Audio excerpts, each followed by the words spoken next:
ሰላም የቻናላችን ቤተሰቦች በያላችሁበት ሰላማችሁ ይብዛ እያልን በዚህ ቻናል አማርኛ፣ እንግሊዘኛ፣ ሂሳብ፣ ኦሮመኛ እንዲሁም ሌሎችን የትምህርት አይነቶች እናስተምራለን።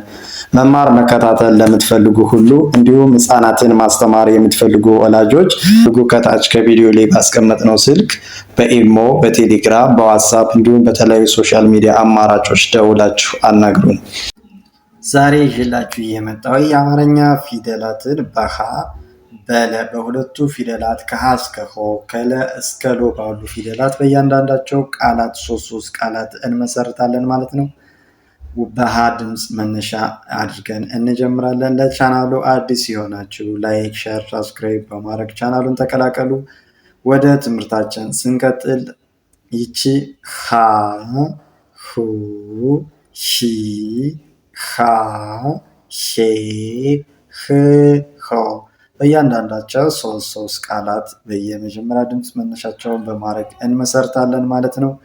እሺ ከዚህ ስንሄድ ይቺ በሀ ድምፅ መነሻ አድርገን ስንሰራ ይቺ ሀብት ስንል የሀ የመጀመሪያ ፊደል ማለት ነው። ሀ የበ ስድስተኛ ፊደል፣ ብ የተ ስድስተኛ ፊደል፣ ት በአንድ ላይ ሆነ ማለት ነው። ሀብት ብለን ጻፍን ማለት ነው። በዚህ መልኩ ሁሉንም እናያለን ማለት ነው። በቀላል መንገድ አማርኛ ለማንበብ ለመጻፍ ወይም ፊደላትን ለመለየት ያስችለናል ማለት ነው። ወይም አማርኛ ለመጻፍ ለምትቸገሩ በቀላል መንገድ መረዳት ይቻላል። ከዚህ ስንሄድ ይቺ ኃይል ብላችሁ ስጽፉ ወይም ስንጽፍ የሀ የመጀመሪያ ፊደል ሀ የስድስተኛ ፊደል ይ የለ ስድስተኛ ፊደል ል አንድ ላይ ኃይል ብለን ጻፍነ ማለት ነው። ይችስ ሀቀኛ ብለን ስንጽፍ የሀ የመጀመሪያ ፊደል ሀ የቀ የመጀመሪያ ፊደል ቀ የኘ አራተኛ ፊደል ኛ አንድ ላይ ሀቀኛ። እሺ በሀ ሁለተኛ ድምፅ ወይም በሁ ስንነሳ ይቺ ሁሌ ብለን ስንጽፍ የሀ ሁለተኛ ፊደል ሁ የለስ ስንተኛ ፊደል ናት ማለት ነው? የለ አምስተኛ ፊደል ሌ በአንድ ላይ ሁሌ። ይቺስ ሁለት ብለን ስንጽፍ የሀ ሁለተኛ ፊደል ሁ የለ የመጀመሪያ ፊደል ለ የተ ስድስተኛ ፊደል ት አንድ ላይ ሁለት። ከዚህ ስንመጣ ሲቺ ሁሉ ብለን ስንጽፍ የሀ ሁለተኛ ፊደል ሁ የለ ሁለተኛ ፊደል ሉ አንድ ላይ ሁሉ ብለን ጽፍነ ማለት ነው። አማርኛ ፊደሎችን ለመለየት በቀላል መንገድ የመጀመሪያ ፊደል ከሆኑ አንደኛ ፊደል የምንላቸው ሁሉም ፊደላት ቅርጽ የላቸውም ማለት ነው። ማለትም ከጎናቸው ቅጽል የላቸውም ማለት ነው። ሁለተኛ ፊደላት ደግሞ ምን አላቸው? ከጎናቸው ቅጽል አላቸው። ሶስተኛ ፊደላት ከሆኑ ደግሞ ከግራቸው ሸፋፋ ወይም ዘወር ያሉ ናቸው ማለት ነው። ከታች እስኪ ከዚህ ስንመጣ ይቺ ሂሳብ ይላል ማለት ነው። ሂሳብ ብለን ስንጽፍ የሀ ሶስተኛ ፊደል ሂ የሰ አራተኛ ፊደል ሳ የበ ስድስተኛ ፊደል ብ አንድ ላይ ሂሳብ ብለን ጻፍን ማለት ነው። ይቺስ ሂደት ብለን ስንጽፍ የሀ ሶስተኛ ፊደል ሂ የደ የመጀመሪያ ፊደል ደ የተ ስድስተኛ ፊደል ት አንድ ላይ ሂደት።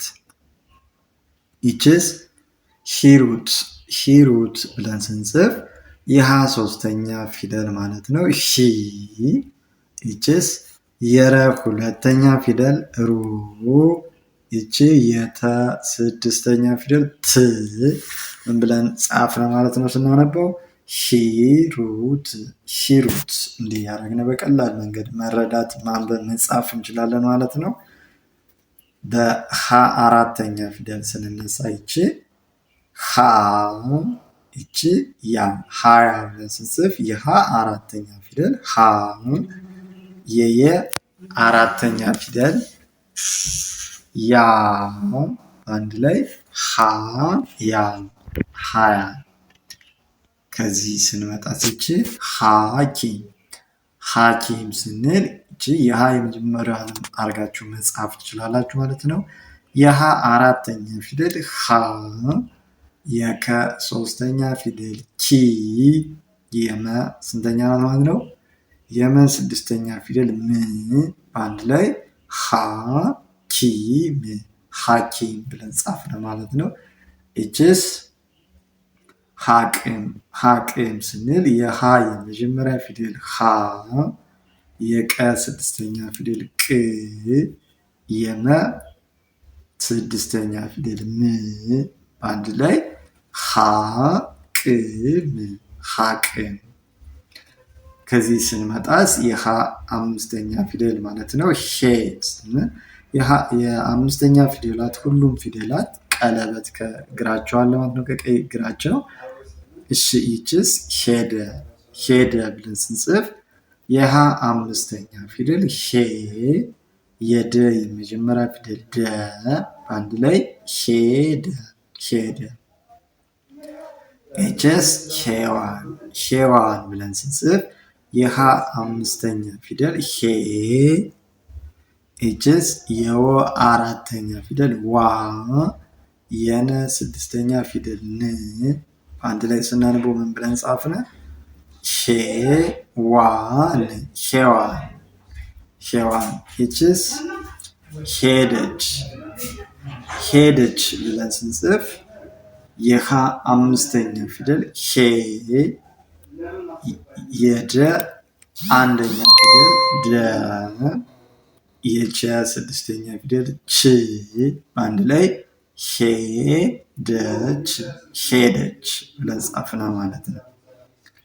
ኤችስ በሃ ስድስተኛ ማለት ነው። በህ ዝርያ ስንነሳ ይችል ህግ በሃ ስድስተኛ ፊደል ህ ኤችስ የገ ስድስተኛ ፊደል ግ ምን ብለን ጻፍነ ማለት ነው? ህግ የሚል ቃል እንጽፋለን ማለት ነው። ከዚህ ስንመጣ ይች ምሳለች ህልም ብለን ስንጽፍ ደግሞ ስንተኛ ፊደል ናቸው? እስኪ እናንተ የሃ ስድስተኛ ፊደል ህ የለም ስድስተኛ ፊደል ል የምን በተመሳሳይ ስድስተኛ ፊደል ም በአንድ ላይ ህልም ብለን ጽፈናል ማለት ነው። ይችስ ህዝብ ብለን ለመጻፍ ወይም ስናነብ ለማንበብ ስንፈልግ ድምጻቸውን ነጣጥለን ስናየው የሃ ስድስተኛ ፊደል ህ የዘ ስድስተኛ ፊደል ዝ የበ ስድስተኛ ፊደል ብ በአንድ ላይ አለ ማለት ነው። ህዝብ። እሺ ከዚህ ስንመጣ ደግሞ በሃ ሰባተኛ ፊደል ወይም በሆ ቃል ስንመሰርት ይቺ ሆነ ብላችሁ ስንጽፍ የሃ ሰባተኛ ፊደል ሆ የነ የመጀመሪያ ፊደል ነ በአንድ ላይ ስናነበው ምን ሆነ ማለት ነው? ይሄው ሆነ የሚል ቃል እንጽፋለን ማለት ነው። ከዚህን ስንመጣ ሆቴል ብለን ስንጽፍ የሃ ሰባተኛ ፊደል ሆ የተ አምስተኛ ፊደል ቴ የለ ስድስተኛ ፊደል ል በአንድ ላይ ሆቴል ብለን ጽፈናል ማለት ነው። ይቺ ሆድ ብለን ስንጽፍ የሃ ሰባተኛ ፊደል ሆ የደ ስድስተኛ ፊደል ድ በአንድ ላይ ሆድ ብለን ጻፍነው ማለት ነው። በቀላል መንገድ እንዲህ ያደረጋችሁ ድምጻችሁን ነጣጥላችሁ በመለየት መጻፍም ሆነ ማንበብ ቀላል መንገድ ነው ማለት ነው። እንዲሁም መማር ለምትፈልጉ ደግሞ ሀገር ውስጥም ሆነ ከሀገር ውጭ ናችሁ በቀላል መንገድ በኦንላይን እናስተምራለን። እናንተ በመረጣችሁ ሰዓት መማር ትችላላችሁ። ደውላችሁ አናግሩን። በኢሞ፣ በቴሌግራም፣ በዋትስአፕ እንዲሁም በተለያዩ ሶሻል ሚዲያ አማራጮች ማለት ነው። እስኪ ከዚህ ስንመጣ ደግሞ ቤተሰብ ማለት ነው። እስኪ መጀመሪያ የለን ቤተሰብ እንቁጠራቸው። ለ ሉ ሊ ላ ሌ ል ሎ።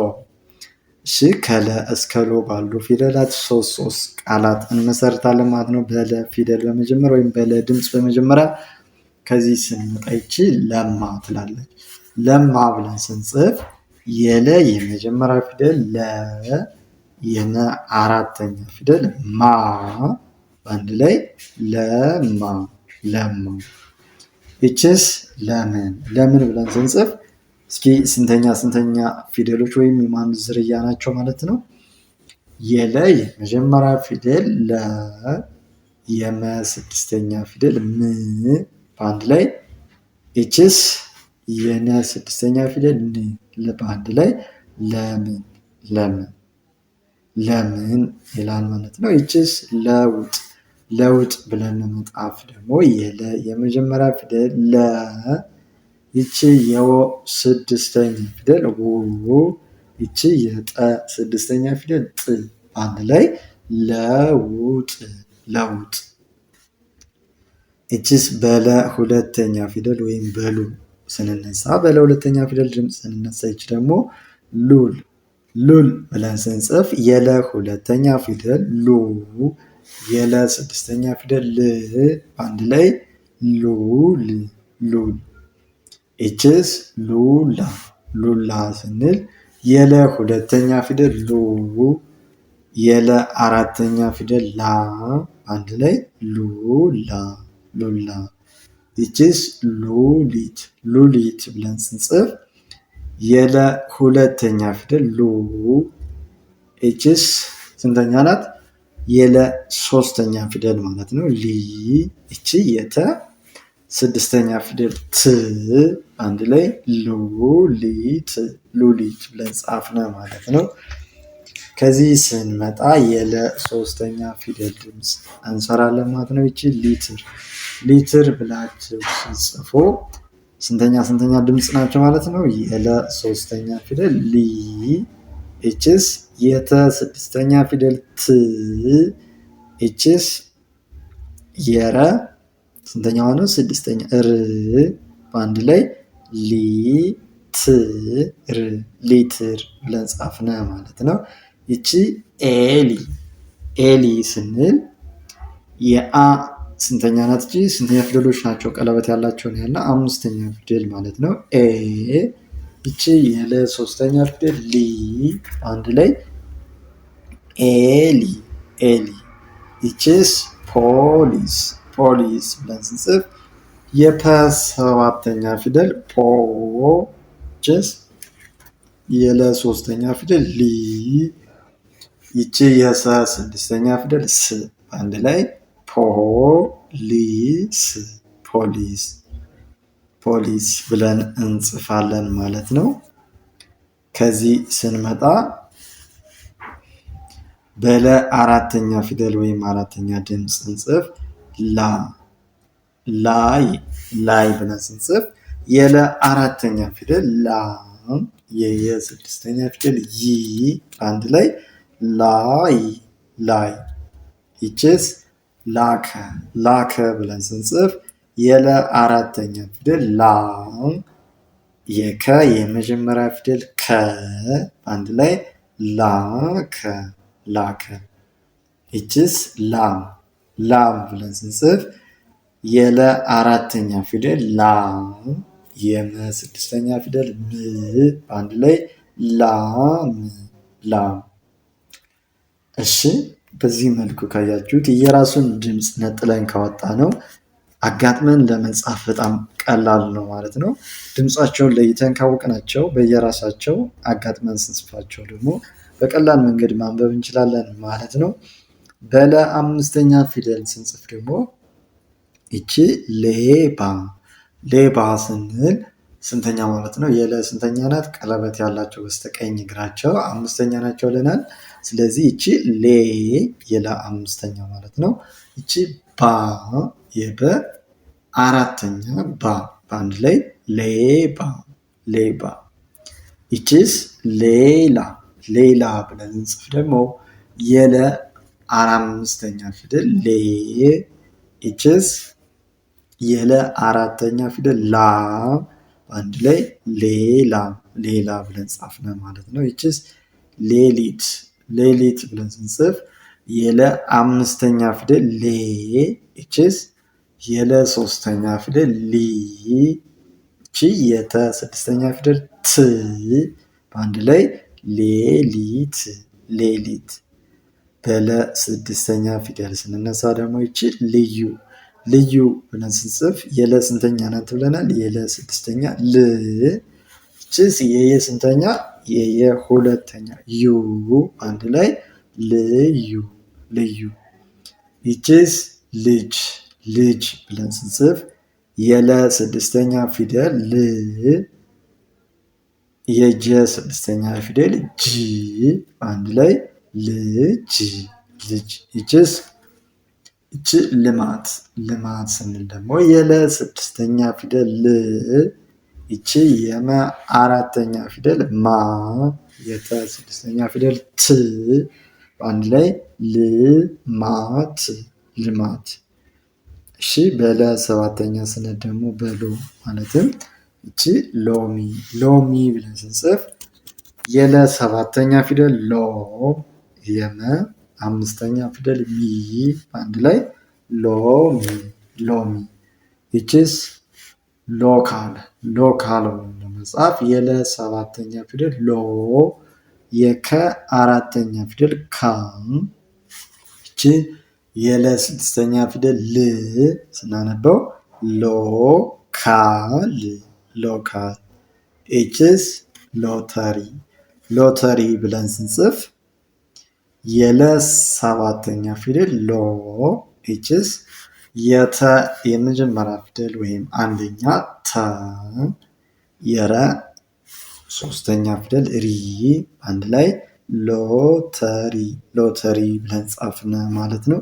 በዚህ መልኩ የራሳቸውን ድምፅ እየነጣጠለ አወጠን ማየት ከቻልን ፊደሎችን ከለየናቸው ለመጻፍም ሆነ ለማንበብ በቀላል መንገድ እንችላለን ማለት ነው። በቅርብ ቀን ማንበብ መጻፍ እንፈልጋለን የምትሉ ወይም እያነበባችሁ መጻፍ ለማትችሉ አቀላጥፋችሁ ማንበብ መጻፍ እንድችሉ አድርገን እናስተምራችኋለን። እንዲሁም ህፃናትን ማስተማር የምትፈልጉ ወላጆች ካላችሁ ህፃናትን አቀላጥፈው ማንበብ መጻፍ እንዲችሉ አድርገን እናስተምራለን። ከታች ከቪዲዮ ላይ ባስቀመጥነው ስልክ በመደወል በቀን 1 ሰዓት በመመደብ ማለትም ሰዓቱ እናንተ በመረጣችሁ ሰዓት ጠዋትም ማታም ቀንም በተመቻችሁ ሰዓት በማመቻቸት ትምህርታችሁን መማርና መከታተል ትችላላችሁ ማለት ነው። በታች ባስቀመጥነው ስልክ በኢሞ፣ በቴሌግራም፣ በዋትስአፕ እንዲሁም በተለያዩ ሶሻል ሚዲያ አማራጮች በመደወል አናግሩን። ለዛሬ ይዘንላችሁ የመጣን ትምህርት ይህን ይመስላል ማለት ነው። መልካም ጊዜ፣ ሰናይ ቆይታ ተመኘን።